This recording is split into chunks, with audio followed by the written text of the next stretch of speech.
Nous n'aimons pas parler d'argent, cela peut sembler gênant ou désagréable, certaines personnes peuvent même penser que c'est vulgaire mais parfois c'est inévitable, et ce genre de discussion ne se termine pas toujours bien.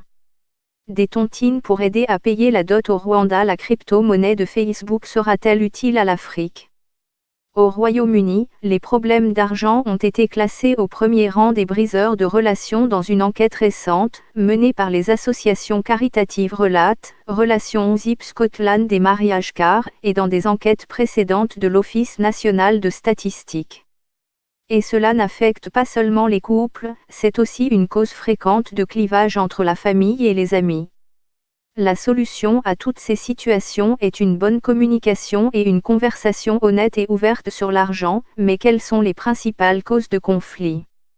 Lorsque les gens se disputent au sujet de l'argent, c'est souvent parce qu'ils ont des attitudes différentes à l'égard de l'argent. Ceux-ci se forment au début de la vie et proviennent de notre environnement et de nos expériences à la maison.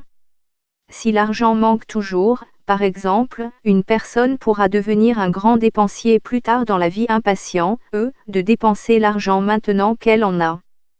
Pour certains d'entre nous, l'argent assure la sécurité, pour certains aussi, c'est la liberté, pour d'autres, c'est notre façon de montrer notre amour, et pour certains, c'est un sentiment de statut et de pouvoir. Pourquoi les parents de la Silicon Valley interdisent la technologie à leurs enfants ?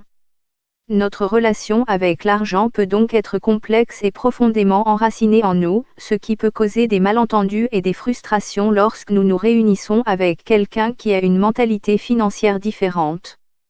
Vous pourriez être prudent et frileux face aux risques et détester voir votre partenaire gaspiller son argent pour de nouveaux vêtements et des sorties nocturnes, alors qu'il pourrait penser que vous devriez cesser d'être si méticuleux avec votre argent et faire une folie de temps à autre. Lorsque notre relation avec l'argent est si profondément enracinée, il peut être difficile de comprendre la position de l'autre personne.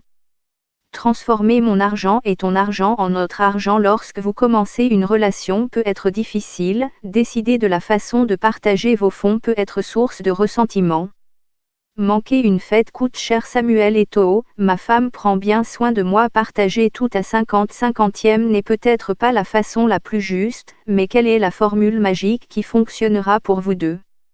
Et il se peut que vous ayez à négocier à nouveau lorsqu'il y a eu un changement de circonstances, un nouveau bébé ou un licenciement, par exemple. Si vous avez moins d'argent que votre partenaire, cela peut créer un déséquilibre de pouvoir dans votre relation. Vous pourriez vous sentir frustré de ne pas pouvoir faire ce que vous voulez et de dépendre de quelqu'un d'autre. C'était comme si elle avait eu une liaison avec Visa. Elle vivait cette existence opulente et outrageuse en dehors de notre mariage, explique James, un auditeur de la BBC.